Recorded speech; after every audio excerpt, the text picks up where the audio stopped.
This girl walks by a couple times. I'm like, hey, how you doing? Good to see you. Blah, blah. I opened the door for her one time. She walks by about 3 or 4 times. Finally, she comes by, and we've been kind of, just the hi, how you doing, the welcome to the area speech, type thing. And she finally says, she stops and says, I gotta, pull off my headphones and look up, and she goes, and I go, what's up? I'm Marcus. How you doing? Well, anyway, long story short, we talked for about 10 minutes just standing right there. Finally, I start realizing that she's getting weak in the knees, and she's been standing there for so long that she's just about to fall over. I say, would you like to sit down? So she sits down. Y'all, for 2 hours, I taught a Bible study to a girl that I had never met before in my life. Now, let me share something with you. I was so distracted, I probably could have jumped on that opportunity a whole lot sooner than when it happened. And technically, if she hadn't introduced herself to me, it would have never happened. Why? Because I was so distracted with building the wall, I forgot about the wall. I was so distracted with making sure that Riverpark becomes a great wall that people can run and get behind. What's going to attract them to this? Well, we got to build a wall. That means we got to build a good worship team. That means we got to build good success in this area. I was so distracted with that I forgot that there's a portion of the wall that I could be talking to right here, right now. And so I started talking to her. One thing led to another. She was raised Catholic. I got her a life story. She's been on every kind of drug you can imagine. She had her best friend overdosed on drugs when he was 18, died. Sad story for her. Now get this, y'all. I'm working on worship music, right? She sings. Let me tell you something. I've heard a lot of people that say they can sing. And I've heard them sing. And some of them were right. A lot of them weren't. She gave me a demo of a CD that she had that she was working on. I listened to it a couple of days later. And my mouth hit the floor. I couldn't believe how incredible of a singer she was. She had vocal cords that were just incredible. I mean, incredible range, incredible sound, everything. So while I'm trying to build this, God's going, and this is the first thought that came to my mind. This is a couple of days after. I'm thinking, I'm sitting here trying to build this awesome worship team. And God's like, I'm building the wall, right? I'm building the wall. And God's like, you could use her. You could use her. And I'm going, yeah. Now here's the coolest thing, y'all. This girl, she's the most... You ever met those people that just they meet you and 5 minutes later you know their life story? This was her. I knew everything about her in about 5 minutes. I mean, she loves to talk. She started talking about this. And she goes, she wanted to get me in an argument. And she goes, I believe in abortion. I said, really? About like that? And she goes, well, do you believe in abortion? I said, well, I mean, no, not really. She said, well, let's talk about it. I'm like, well, let me ask you something. I said, it's all right if I ask you something. You're going to like this, Larry. I said, and y'all would catch on with this. By the way, let me just throw a plug at it because you're going to have to do it again pretty soon. We just went through this series called The Way of the Master on Thursday nights. Hello, it was incredible. It teaches you how to walk up to some random person and just go at it. I mean, and you don't argue with them. They don't know how to respond because you're not talking to their intellect. You're talking to their conscience. And it teaches you how to get around their intellect. Well, it was perfect. She said, let's argue. She's basically presenting, let's argue. And I'm like, oh, dude, you're not going to expect this coming at you. And so I said, well, can I ask you a question first? And she goes, sure. I said, do you consider yourself a good person?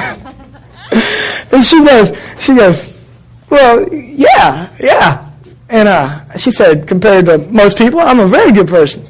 I said, okay. Do you think you've kept the 10 Commandments? I don't believe in the Bible. I said, okay. If I told you the 10 Commandments and you could tell me whether or not you had kept that or not, let's just go from there. I said, it doesn't matter whether you believe in the Bible or not. Let's just go from there. She goes, okay. I said, one of the 10 Commandments is thou shalt not lie. Have you ever told a lie in your life? Yeah. Well, what does that make you? And see, I don't call her a liar. That's why that would be argument. I allowed her to call herself a liar. I said, what does that make you? She goes, not a good person? I said, more specifically. She goes, I don't know. I said, well, if I told a lie, what would you call me? A liar. I said, okay, what would you call yourself? She said, that makes me a liar. I said, it's all right, I am too. She goes, I said, one of the other 10 commandments, I'm going to just skip through because we talked about it a lot, but one of them, I said, one of the 10 commandments is, thou shalt not commit adultery. I have never committed adultery. Yeah, but Jesus said that any person that looks at another person with lust in their heart has already committed adultery in their heart. I said, have you ever looked at anybody with lust? And she goes, well, yeah. And I said, that's all right. I have too. We all have. And at this point, I said, so. And I had already asked her that if she had ever stolen anything. She said, yeah. I said, what does that make you? She said, a thief. I said, so at this point, and it's kind of comical at this point, you know, you just admitted to me that you're a lying, stealing, adulterous woman at heart. I said, and we're laughing, you know, back and forth. And I know what you're thinking. This is confrontational. No, it's not. The whole series.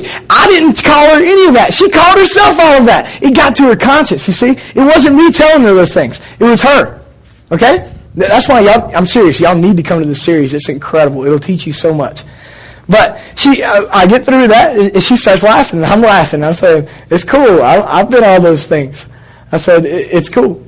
And I said, if Jesus were to come back today and judge you by the 10 Commandments, do you think you'd go to heaven or hell? And again, I get this thing. I don't believe in heaven or hell. Okay, if I'm wrong, then I just spent my life prepared for something that I don't have to be prepared for. But at least, if I'm right, you didn't prepare. So I'm safe no matter what. Are you safe both ways? So let's just imagine for a second, if there is a heaven. I said, and we'll use a big if there is a heaven at all, and God came and judged you by the 10 Commandments, what we just talked about, would you go to heaven or hell if there was a heaven? And she goes, see, I'm not telling her that she has to believe in heaven. I'm not telling her all this stuff like this. And she goes, I'd probably go to hell. I said, well, does that concern you? And at this point, we had been at Courtyard Coffee, both gone through about 6 coffees, and we're having to use the bathroom really, really bad. She takes this little styrofoam coffee cup that she has in front of her, and I'm not lying that it was a large. It was a grande. And she had torn that thing into pieces that were about that big whenever I came to this. And I said, does that concern you? She just goes to work, man. Yeah, that concerns me. I said, well, let me tell you something that Jesus did. And I go through the whole story. She said, but I go to confession. I said, well, if you went into a courtroom and you told this judge, I did everything that you are accusing me of, can I go home? No, the judge is not going to let you go home because he knows that he is a righteous judge. He has to judge you by the law. He has to judge you by what has been done. So it doesn't work that way. I said, but if someone stepped in and said, I will pay the fine that was done for her. I said, that's what Jesus did. He stepped into the courtroom that you were in, and you were accused of everything, and said, whatever she's done, I'll pay the fine. I'll take it all. And that's what Jesus did, and I'll tell her this. And you can see it's really getting to her because the coffee cup gets in even smaller pieces now. And I say all that just to kind of inspire you. I know I went way over, but that's stories like that we need to hear. Y'all, I wasn't prepared for that. I told you what I went there to do. I went there to work on Riverpark stuff. And God made me work on Riverpark stuff. You see what I'm saying? Because the thing is, I was so concerned with how to build Riverpark as a better place. And God's going, you know what? She could help you build Riverpark as a better place. Maybe you need to invest in that. And we do that all the time, y'all. We get so sidetracked with what we can do, with planning events, with coming to church on Sunday and making sure that we show up, that we forget about all the things that we are passing up that can possibly help be. This girl walks by a couple times. I'm like, hey, how you doing? Good to see you. Blah, blah. I opened the door for her one time. She walks by about 3 or 4 times. Finally, she comes by, and we've been kind of, just the hi, how you doing, the welcome to the area.